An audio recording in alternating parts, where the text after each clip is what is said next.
Hello बच्चों, पुली block का simple और कॉन्सेप्चुअल क्वेश्चन करते हैं। ये मान लो एक रिजिड सपोर्ट,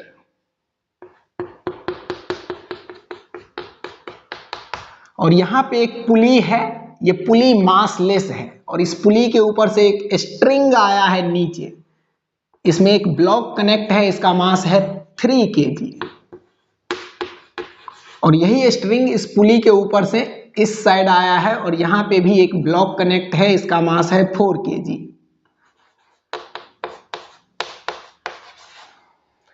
और यही फिगर, ऐसा ही फिगर यहां पे बनाते हैं।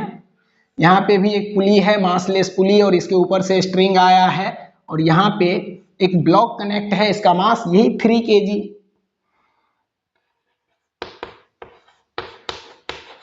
और यही स्ट्रिंग इस पुली के ऊपर से इस साइड आया है और इस पॉइंट पे नीचे की तरफ हाथ से हैंड फोर्स लगाए हैं नीचे की तरफ 4 × G न्यूटन का।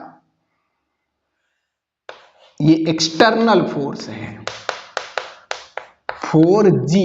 G acceleration due to gravity है, इसका वैल्यू 10 ले लो तो ये 40 न्यूटन हो जाएगा। यहां पे इस ब्लॉक का वेट mg वर्टिकली डाउनवर्ड, मास है 3 तो mg 30।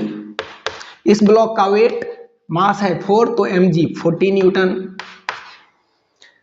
इस ब्लॉक का नाम दे देते हैं A और ये ब्लॉक भी यही है A। तो इन दोनों फिगर में इस A ब्लॉक का एक्सीलरेशन फाइंड करना है। बताइए दोनों फिगर में इस A ब्लॉक का एक्सीलरेशन इक्वल होगा या अलग अलग होगा। क्वेश्चन है find acceleration of block A in both figure.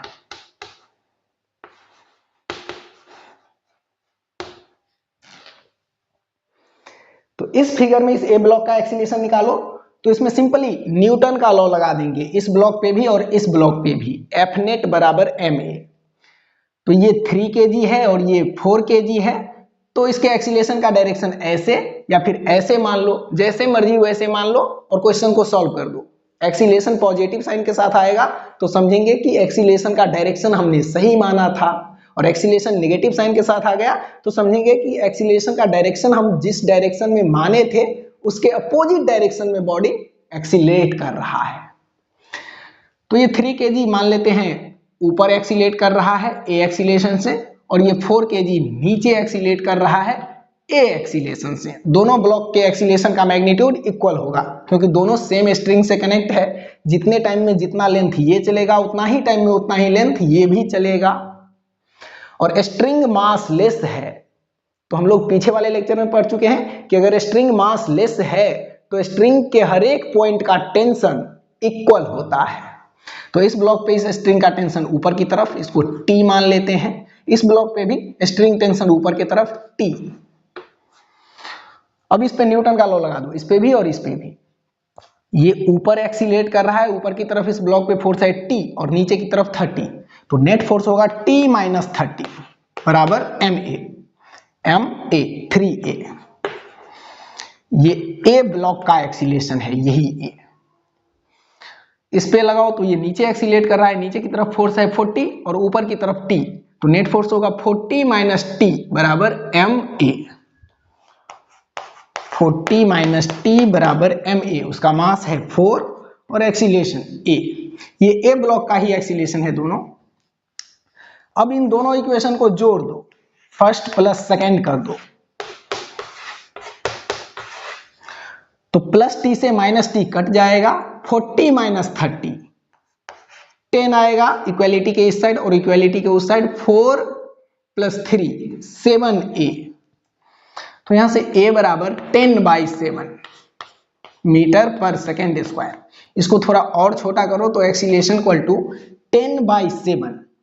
7 से इस 10 को कट करेंगे तो 1 3 बचा पॉइंट, तो 30 7 चौका 28 2 20 7 दूना 14 6 20 तो 60 7 8 56 4 60, तो 40 7 पंचे 35, तो ऐसे ही ये चलेगा। इसको हम लिख सकते हैं एक्सीलरेशन इक्वल टू 1.4 और 2 के जगह पे 3 लिख देते हैं, 1.43 मीटर पर सेकेंड स्क्वायर।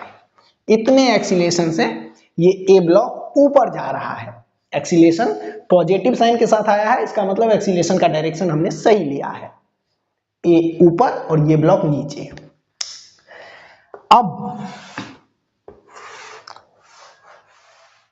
इस दूसरे वाले फिगर में इस ए ब्लॉक का एक्सीलरेशन क्या होगा?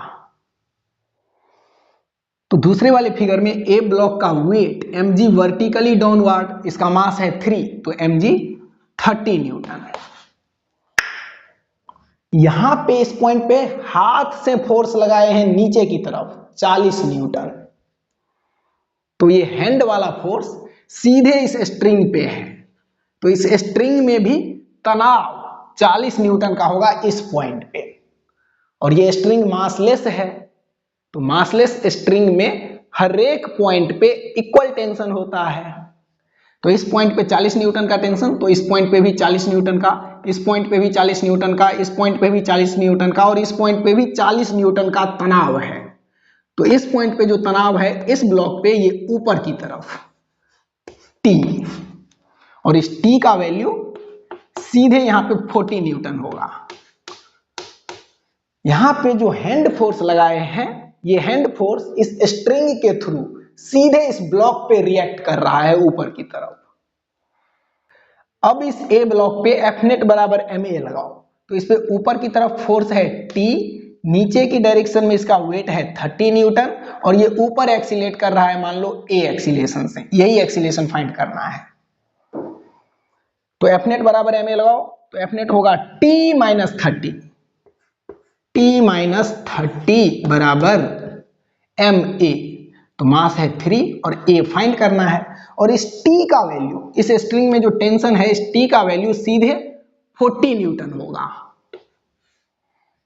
तो इसकी जगह पे 40 पुट करें, तो 40 माइनस 30 बराबर 3a, यहां से a इक्वल टू 40 माइनस 30 10, और ये 3 बाय में आएगा, इसको कट करेंगे तो 3 तिया 9 पॉइंट 10 बन गया है, 3 तिया 9, ये 3 3 3 ऐसे ही चलता रहेगा, तो एक्सीलरेशन इक्वल टू 3.3 मीटर पर सेकेंड स्क्वायर। इतने एक्सीलरेशन से ये वाला ए ब्लॉक ऊपर की डायरेक्शन में एक्सीलरेट कर रहा है। तो यहां पे देखो, इन दोनों फिगर में इस ए ब्लॉक का एक्सीलरेशन अलग अलग आया है।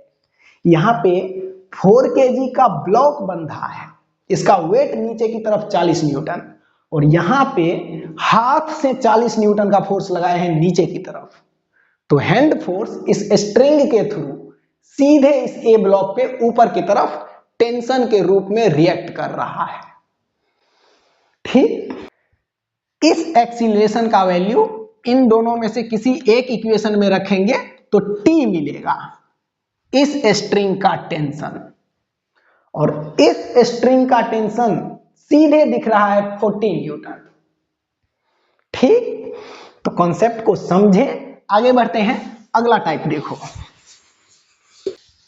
टाइप है, कैसन टाइप है ये? रिजिड सपोर्ट, ये एक पुली, और पुली के ऊपर से स्ट्रिंग आया है, और यहाँ पे एक ब्लॉक कनेक्ट है, इसका मास है 2 kg, और ये स्ट्रिंग इस पुली के ऊपर से ऐसे आया है, और यहाँ पे एक मूवेबल पुली कनेक्ट है, और ये स्ट्रिंग फिर से जाके यहाँ पे इस रिजिड सपोर्ट में कनेक्ट है, और इस मूवेबल पुली से एक स्ट्रिंग कनेक्ट है जो ऐसे नीचे आया है, और यहाँ पे फिर से एक मूवेबल पुली कनेक्ट है, और ये स्ट्रिंग इस मूवेबल पुली के ऊपर से यहाँ पे जाके इस रिजिड सपोर्ट में कनेक्ट है, और एक दूसरा मास इस मूवेबल पुली से दूसरे स्ट्रिंग के हेल्प से डायरेक्टली यहाँ पे कनेक्ट है, इसका मास मान लो 3 kg। तो इस फिगर में ये स्ट्रिंग और ये स्ट्रिंग अलग अलग स्ट्रिंग है, तो तीनों स्ट्रिंग में अपना अपना टेंशन होगा, तनाव होगा। इस स्ट्रिंग में जो टेंशन होगा वो इस ब्लॉक पे ऊपर की तरफ होगा, इसको T1 बोल दो। यही स्ट्रिंग यहाँ पे आया है तो इसमें टेंशन T1, इसमें टेंशन T1 और ये दूसरा स्ट्रिंग है, तो इस स्ट्रिंग का टेंशन इस पुली पे नीचे की तरफ T2 और इस पुली पे ऊपर की तरफ T2। यही स्ट्रिंग है जो इधर आया है, तो इस पे टेंशन T2 और ये तीसरा स्ट्रिंग है, तो इस स्ट्रिंग का टेंशन इस पुली पे नीचे की तरफ और इस ब्लॉक पे ऊपर की तरफ, इस टेंशन को T3 मान लो। इस ब्लॉक का नाम दे देते हैं A, इस ब्लॉक का नाम दे देते हैं B। आप मान लो कि ये 2 kg वाला ब्लॉक ऊपर जा रहा है और 3 kg वाला ब्लॉक नीचे आ रहा है, या फिर 2 kg वाला ब्लॉक नीचे आ रहा है और 3 kg वाला ब्लॉक ऊपर जा रहा है। जैसे मर्जी वैसे मोशन मान लो, एक्सीलरेशन का डायरेक्शन मान लो और क्वेश्चन को सॉल्व कर दो। एक्सीलरेशन पॉजिटिव साइन के साथ आएगा तो समझेंगे कि डायरेक्शन सही माने थे, एक्सीलरेशन नेगेटिव साइन के साथ आ जाए तो समझेंगे कि हमने जिधर माना था उसके अपोजिट में बॉडी एक्सीलरेट कर रहा है। हाँ, इस ए ब्लॉक का एक्सीलरेशन नीचे की तरफ मान लो कि ये नीचे एक्सीलरेट कर रहा है ए एक्सीलरेशन से, और ये बी ब्लॉक ऊपर एक्सीलरेट कर रहा है ए बी एक्सीलरेशन से। इस ए ब्लॉक का वेट mg वर्टिकली डाउनवर्ड, इसका मास है 2, तो वेट होगा 20 न्यूटन, और इस बी ब्लॉक का वेट वर्टिकली डाउनवर्ड, इसका मास है 3 kg, तो वेट 30 न्यूटन। इस क्वेश्चन में फाइंड करना है, find acceleration of A, acceleration of B, T1, T2 and T3। इस स्ट्रिंग का टेंशन, इस स्ट्रिंग का टेंशन और इस स्ट्रिंग का टेंशन, तीनों स्ट्रिंग का टेंशन और दोनों ब्लॉक का एक्सीलरेशन फाइंड करना है। तो स्क्रीन को पॉज करें और क्वेश्चन को ट्राई करें। इसका कॉन्सेप्ट हम लोग जस्ट पीछे वाले लेक्चर में पढ़ चुके हैं कि आप जितना ब्लॉक है इसमें सभी ब्लॉक पे एफ नेट बराबर ma लगा दो, तो जितना ब्लॉक उतना इक्वेशन मिलेगा। और जो पुली मूव कर रहा है इस मूवेबल पुली पे फोर्स बैलेंस कर दो, क्योंकि यहां पे मूवेबल पुली मास लेस है। तो अगर पुली मास लेस है और मूव कर रहा है तो उस पे हम ऊपर और नीचे फोर्स बैलेंस कर सकते हैं। तो इन दोनों पुली पे ऊपर और नीचे फोर्स बैलेंस करेंगे तो 2 इक्वेशन और मिलेगा, तो 2 2 4, और एक पांचवा इक्वेशन मिलेगा acceleration into tension of each block are equal, इस कॉन्सेप्ट से। तो 5 इक्वेशन 5 वेरिएबल, 1 2 3 4 5। तो शुरू करो। तो इस पे पहले न्यूटन का लॉ लगा दो। ये नीचे एक्सीलरेट कर रहा है, नीचे की तरफ फोर्स है 20, ऊपर की तरफ फोर्स है T1, तो नेट फोर्स होगा 20 माइनस T1 बराबर ma, इसका मास है 2 और acceleration of a, equation first.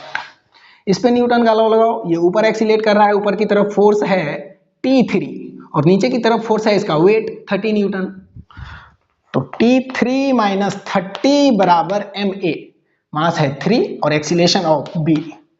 दूसरा इक्वेशन, अब ये पुली मूव कर रहा है तो इस पे ऊपर की तरफ फोर्स है T1 प्लस T1, 2T1, और नीचे की तरफ फोर्स है T2, तो 2T1 बराबर T2, force balance on massless movable pulley, equation number third.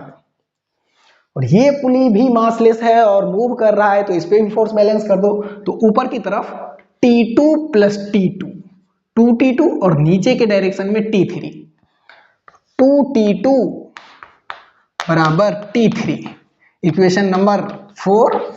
और एक equation acceleration into tension of each block are equal, तो इस ब्लॉक का एक्सीलरेशन a और इस ब्लॉक पे लगने वाला टेंशन T1, और फिर इस ब्लॉक का एक्सीलरेशन b और इस ब्लॉक पे लगने वाला टेंशन T3, तो acceleration into tension of each block are equal. ये भी एक कॉन्सेप्ट है, इसको ध्यान रखना। इसी कॉन्सेप्ट से इन दोनों ब्लॉक के एक्सीलरेशन में रिलेशन मिलेगा।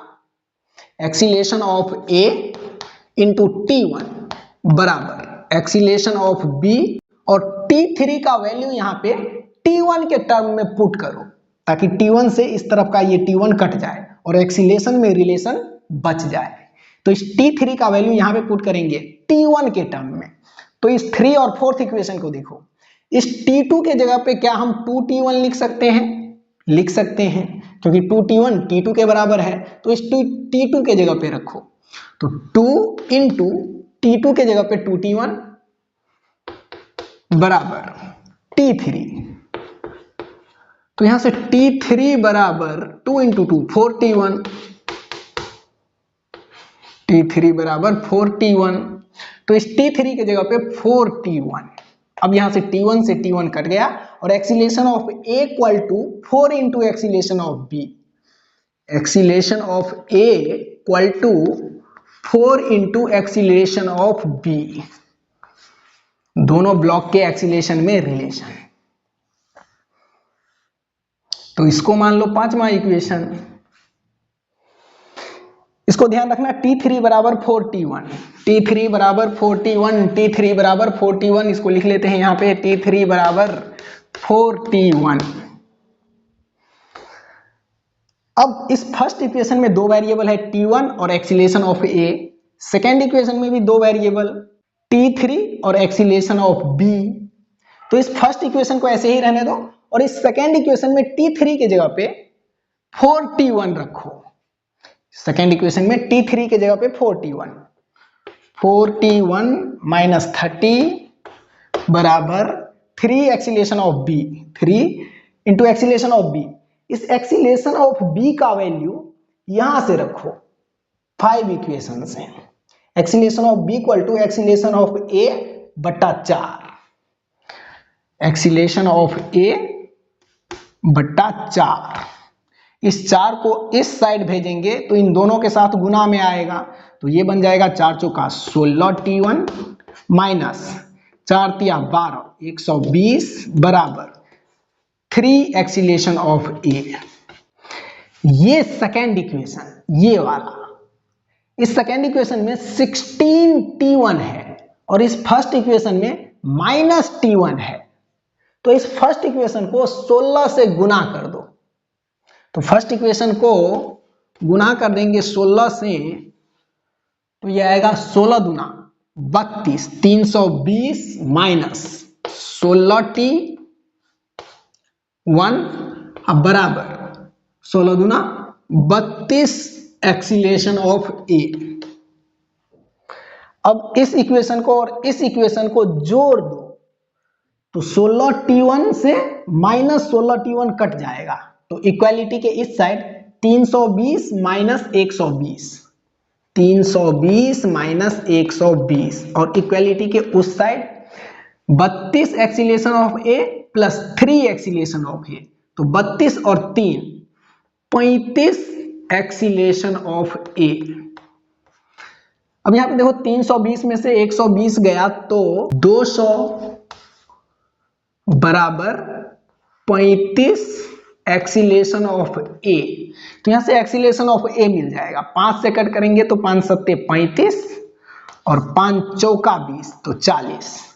तो एक्सीलेशन ऑफ A बराबर 40 बट्टा 7। एक्सीलेशन ऑफ A बराबर 40 बट्टा 7 मीटर पर सेकेंड स्क्वायर।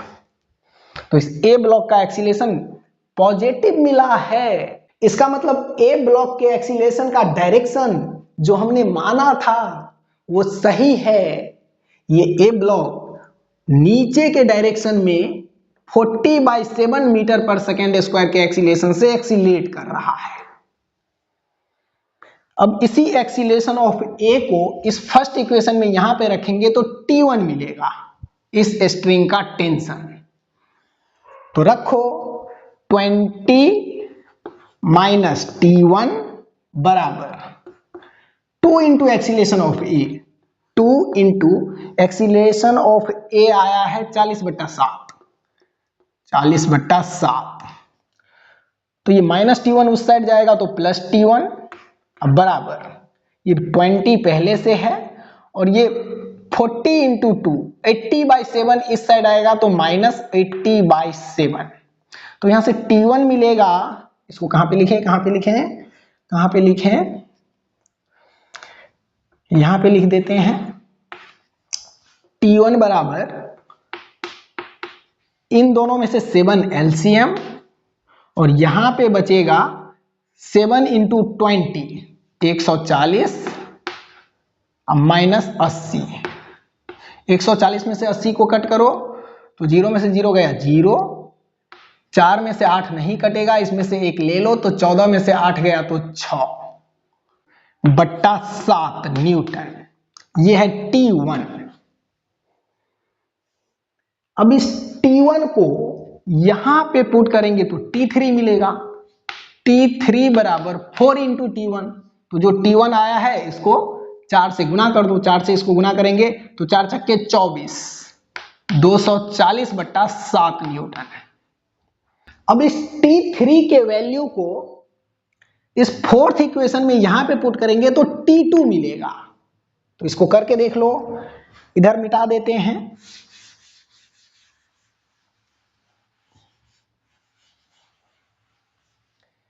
T3 का वैल्यू है 240/7। तो फोर्थ इक्वेशन से 2 इंटू T2 बराबर T3 और T3 का वैल्यू 240/7। तो यहां से T2 इक्वल टू 2 से ये 240 कटेगा तो 120, 120/7 न्यूटन। इतना टेंशन है इस वाले स्ट्रिंग में T2 का वैल्यू। इस T1 के वैल्यू को भी अगर इस थर्ड इक्वेशन में यहां पे रखेंगे तब भी T2 मिल जाएगा। ये तो T2 इतना ही मिलना चाहिए 120/7 Newton.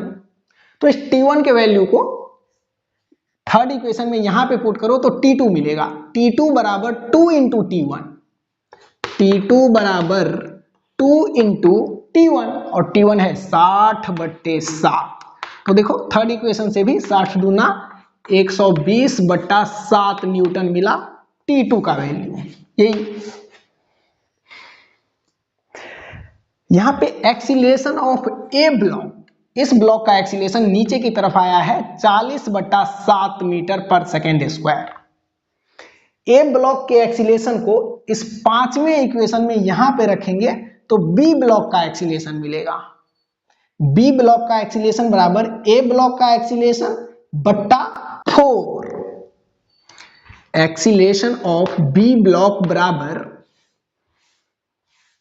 Acceleration of A block bye 4 और एक्सीलरेशन ऑफ ए ब्लॉक है 40/7, 40/7 बाय 4। तो 4 से ये 40 कटेगा 10, तो ये 10/7 मीटर पर सेकेंड स्क्वायर। ये आया बी ब्लॉक का एक्सीलरेशन। तो इस तरह से हम लोग मूवेबल पुली वाले क्वेश्चन को सॉल्व करेंगे। यहां पे देखो बी ब्लॉक का एक्सीलरेशन भी पॉजिटिव साइन के साथ आया है। इसका मतलब बी ब्लॉक का एक्सीलरेशन हमने जिस डायरेक्शन में माना था वो सही है। बी ब्लॉक अपवर्ड डायरेक्शन में एक्सीलरेट कर रहा है 10/7 मीटर पर सेकेंड स्क्वायर के एक्सीलरेशन से। मूवेबल पुली वाले क्वेश्चन के लिए दो कॉन्सेप्ट ध्यान रखना कि मूवेबल पुली अगर मास लेस है तो उस पर फोर्स बैलेंस कर देना, तो उस पुली के ऊपर वाले और नीचे वाले स्ट्रिंग के टेंशन में रिलेशन मिल जाएगा। और दूसरा concept acceleration into tension of each block are equal. तो इस कॉन्सेप्ट से उन सभी ब्लॉक्स के एक्सीलरेशन में रिलेशन मिल जाएगा। ठीक, आगे बढ़ते हैं, अगला टाइप देख लो।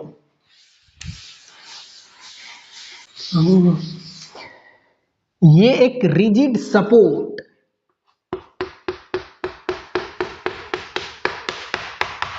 और यहां पे एक पुली है। इस पुली के ऊपर से एक स्ट्रिंग आया है और यहां पे एक ब्लॉक कनेक्ट है। इसका मास मान लो 5 kg और यही स्ट्रिंग इस पुली के ऊपर से इस साइड नीचे आया है और यहां पे हैंड से, हाथ से नीचे की तरफ एक फोर्स लगाए हैं, एक्सटर्नल फोर्स, एफ एक्सटर्नल। और एक फिगर और देखो, यहां पे एक स्ट्रिंग कनेक्ट है और ये स्ट्रिंग ऐसे नीचे आया है और यहाँ पे एक मूवेबल पुली है और इस मूवेबल पुली के नीचे से स्ट्रिंग फिर से ऊपर गया है और यहाँ पे स्ट्रिंग के इस पॉइंट पे ऊपर के डायरेक्शन में हैंड से एक फोर्स लगाए हैं, एक्सटर्नल फोर्स एफ एक्सटर्नल, और इस पुली से एक ब्लॉक दूसरे स्ट्रिंग के हेल्प से सीधे कनेक्ट है। इसका मास इतना ही है 5 kg, 5 kg।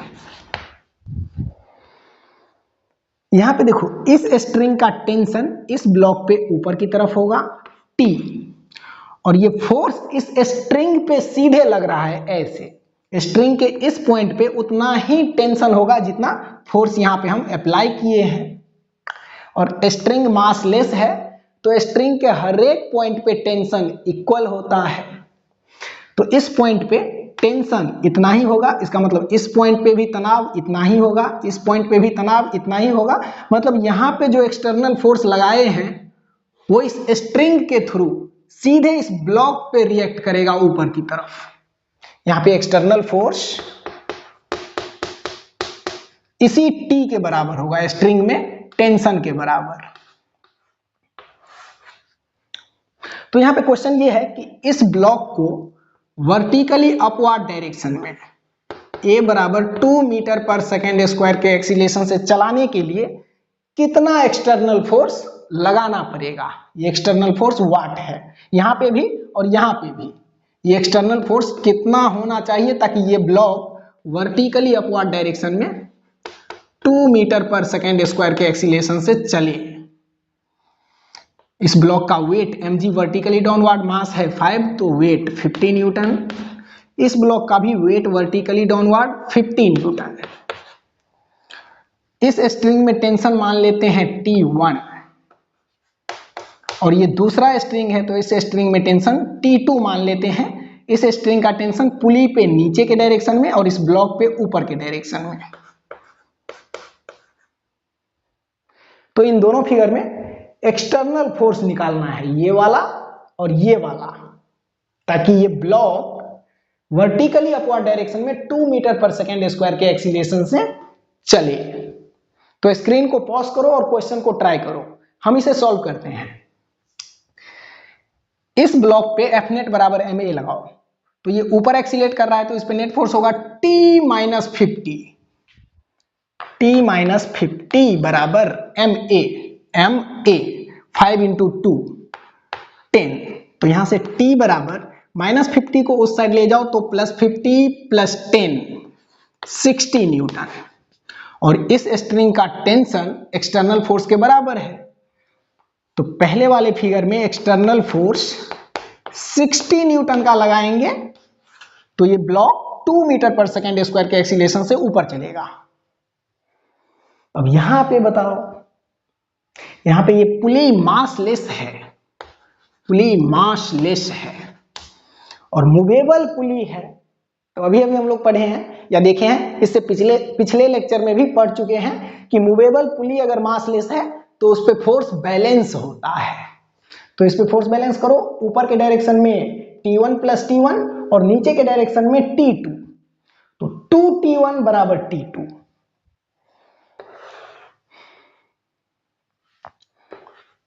T1 बराबर T2।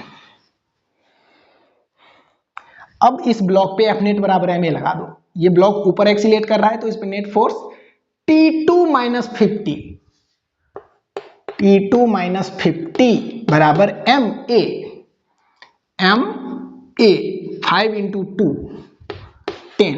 तो यहां से T2 बराबर -50 उस साइड जाएगा तो +50 + 10 60। तो T2 बराबर 60 और ये एक्सटर्नल फोर्स यहां पे इस T1 के बराबर होगा। इस स्ट्रिंग पे फोर्स लगाए हैं F एक्सटर्नल, तो ये फोर्स इस स्ट्रिंग पे आएगा। तो यहां पे एक्सटर्नल फोर्स इस T1 के बराबर है, तो इस T2 के जगह पे हम 2T1 लिखेंगे क्योंकि 2T1 T2 के बराबर है। तो T2 के जगह पे 2T1 बराबर 60। तो 2 से ये 60 कटा 30, तो T1 बराबर 30 न्यूटन। और यहां पे एक्सटर्नल फोर्स इस T1 के बराबर है। तो सेकेंड फिगर में एक्सटर्नल फोर्स 30 न्यूटन लगाएंगे। यहां पे हाथ से 30 न्यूटन का फोर्स लगाएंगे ऊपर के डायरेक्शन में, तो ये ब्लॉक 2 मीटर पर सेकेंड स्क्वायर के एक्सीलरेशन से ऊपर उठेगा। और यहां पे 60 न्यूटन का फोर्स लगाएंगे तो ये ब्लॉक 2 मीटर पर सेकेंड स्क्वायर के एक्सीलरेशन से ऊपर उठेगा। तो किसी ब्लॉक को ऊपर उठाने के लिए ये तरीका अपनाएं या ये तरीका अपनाएं, तो ये तरीका अपनाएंगे तो इसको देखो, ऊपर उठाने के लिए यहां पे 60 न्यूटन लगाना पड़ता है, और ये तरीका अपनाएंगे तो इसको ऊपर उठाने के लिए 30 न्यूटन में ही उठ जाता है। तो किसी ब्लॉक को ऊपर उठाने के लिए ये तरीका बेहतर है। Thank you.